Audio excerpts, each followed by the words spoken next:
There was a time when I enjoyed spending a Saturday morning in the workshop, sharpening and honing my chisels and cutting irons.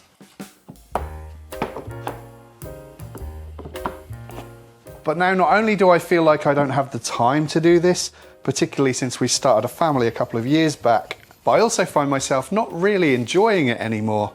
I think that's because the exciting part for me was learning the process and technique of sharpening by hand. I used to use a honing jig, but I wanted to kind of develop that muscle memory so that I could do it without one, because I think it's a good skill to have and it requires a lot less setup. But now that I can do that to a reasonable standard and get decent enough results, I now find myself wanting to spend the time that I do have in the workshop using my tools rather than preparing them.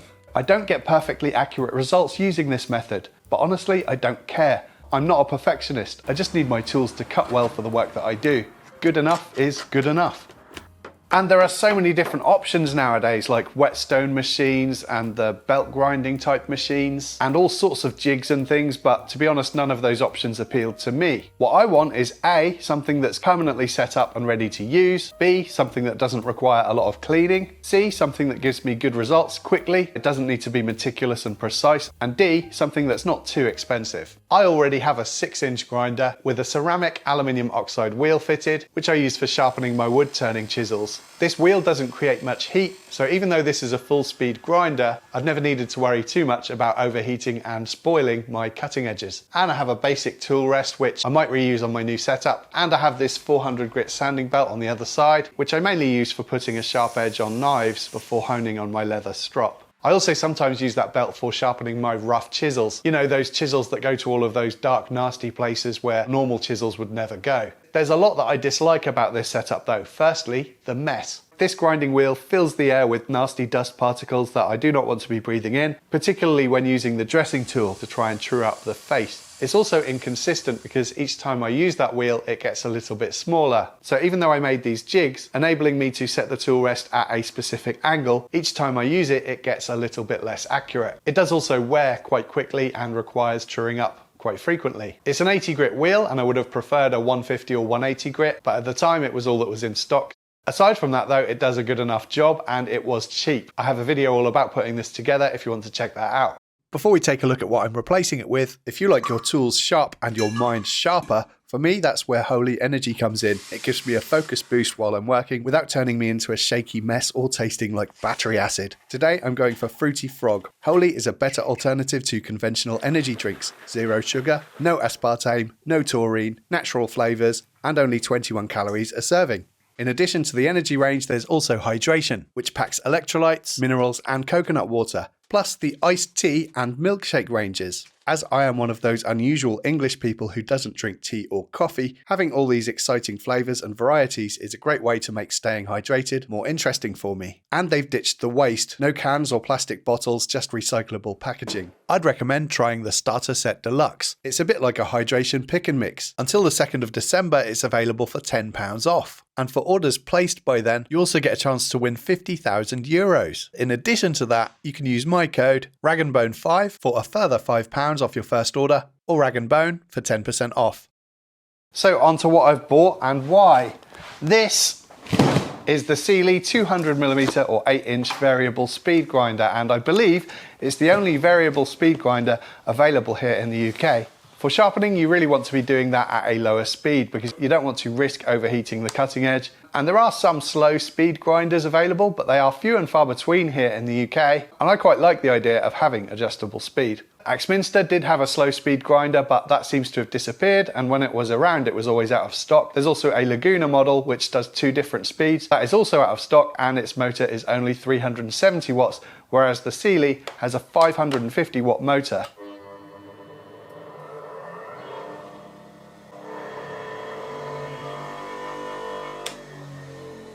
Why is a powerful motor important? Because this thing is very heavy.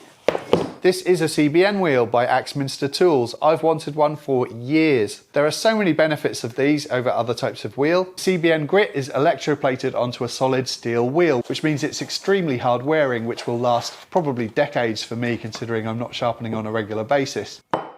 They run much cooler than other grinding wheels, meaning there's much less chance of overheating. The wheels don't need to be dressed. They remain flat and balanced. There'll be much less mess and dust. Apparently they cut cleanly and evenly with less vibration. They also run quieter in use. The reason I chose an Axminster one is because, as you can see, it also has the CBN coating on the side of the wheel, which I think is going to give more versatility. Why 8" over 6? Bigger is meant to be better with grinding wheels because they leave less of a hollow grind or a concave grind. A lot of people don't like the idea of a hollow grind because they believe it leaves less material behind the cutting edge. But honestly, I really don't think I would notice a difference. Personally, I only see advantages rather than disadvantages for a hollow grind. I think it makes the cutting edge much easier to hone.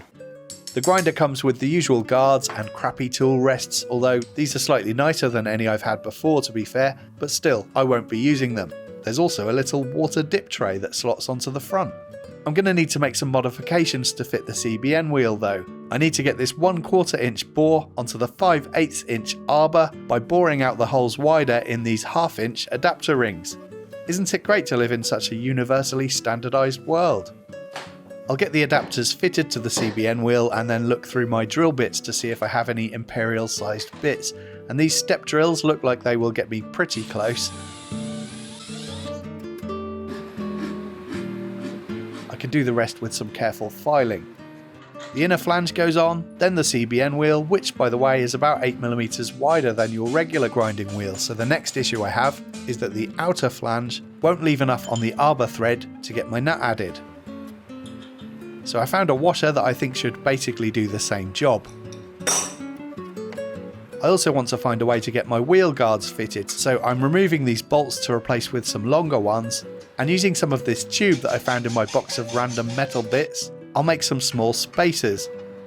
Now I know that there's very little risk of CBN wheels exploding like an ordinary grinder wheel potentially could, but still, it makes me feel better having this guard fitted over the fast spinny bits. The next job is to use some of this moisture resistant MDF to attempt to make a honing wheel. You can buy honing wheels ready-made, and to be honest, now in hindsight, I kind of wish that I'd have just bought one. But I thought it'd be interesting to try making my own, and I'll double up 2 pieces of 18mm material to give me a nice thick wheel.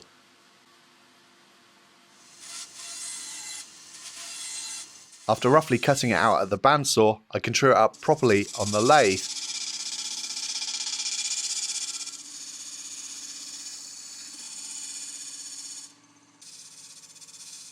I'm then boring out the hole to 15.88mm.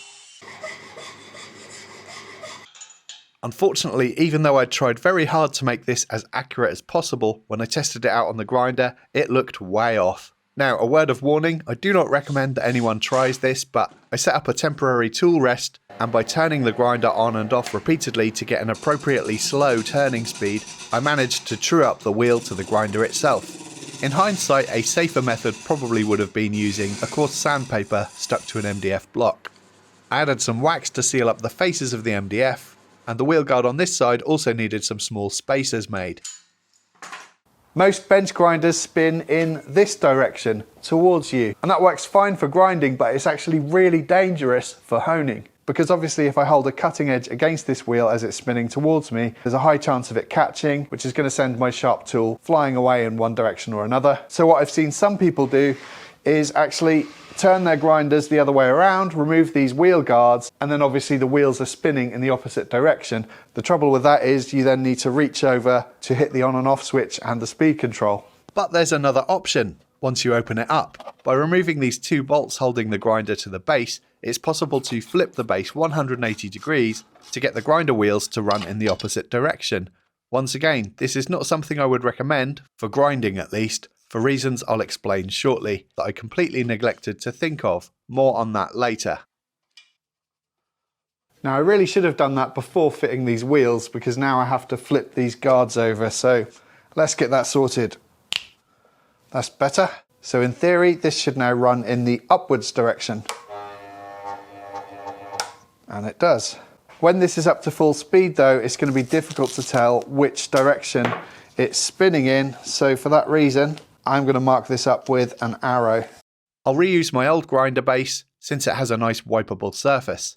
Now, I was originally planning to reuse this tool rest, but there are a couple of things that I don't like about it. Firstly, if this is mounted to a base, it's impossible to tighten this unless it's hanging off the edge. And to change the angle of the tool rest, you need to adjust these nuts. No problem, you might think, just replace this nut with a wing nut and then you can do it without using a tool. I've tried that though, and unfortunately the threads on these bolts are an unusual size. I also don't like how wide this platform is, because when using it with shorter chisels, as you can see, the shaft starts to hit the front edge. So I looked around to see what was available online, and I came across this one by Rutlands, which appears to be a pretty good design. It is going to need some modifications though, but I'm pretty happy with it, so I'm going to buy another one to fit to the other side too.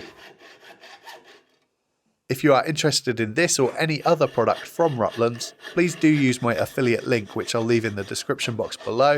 It helps to support my channel. After shaping this to fit my wider wheels, I can get these fitted.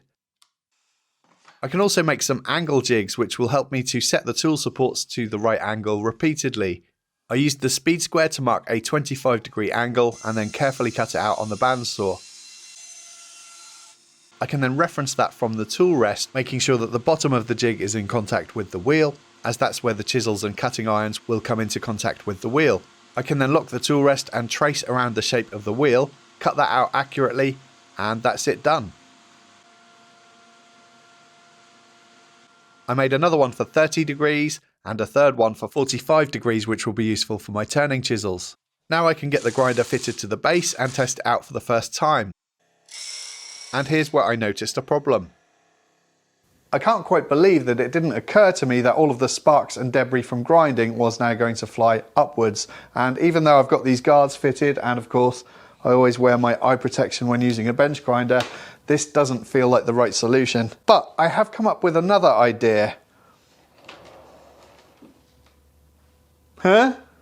This turntable thing I bought in a pound shop probably about 15 years ago, thinking that it would come in useful one day, and that day might be today. These are still available to buy. I found one on Amazon and I'll leave a link in the description.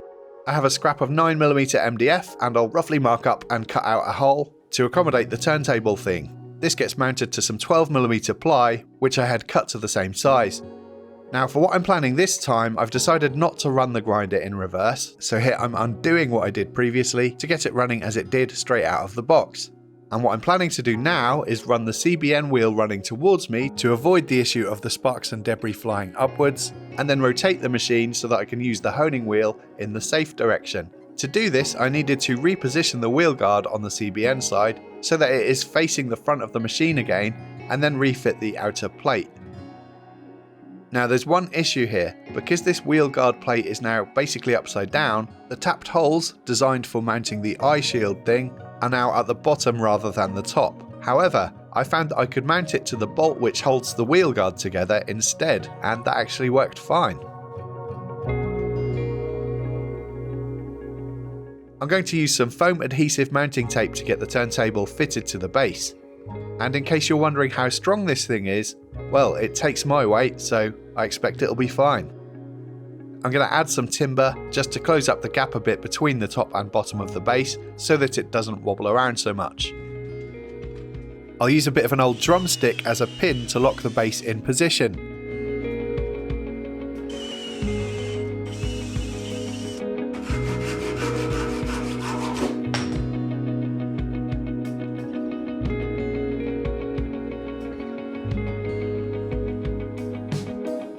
Conventional woodworking advice will say that you can't get a sharp enough cutting edge using a grinder alone, but with this setup, I hope to be able to disprove that.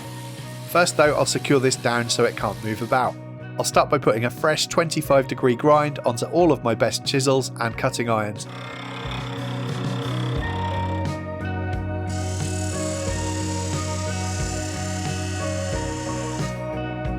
I do this until I can feel a burr all the way across the back of each of the cutting edges.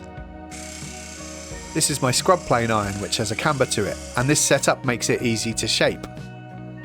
And now for my block plane iron.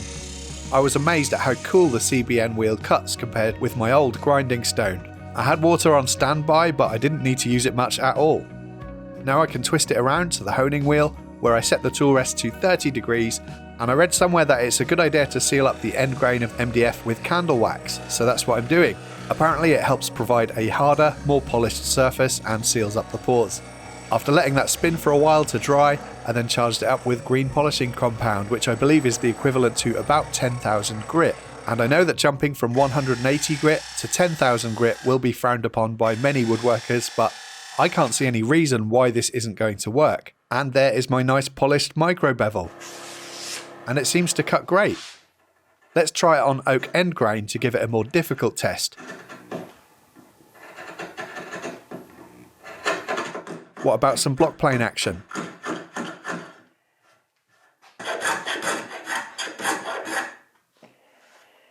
Heavy passes with my number 4. No problem.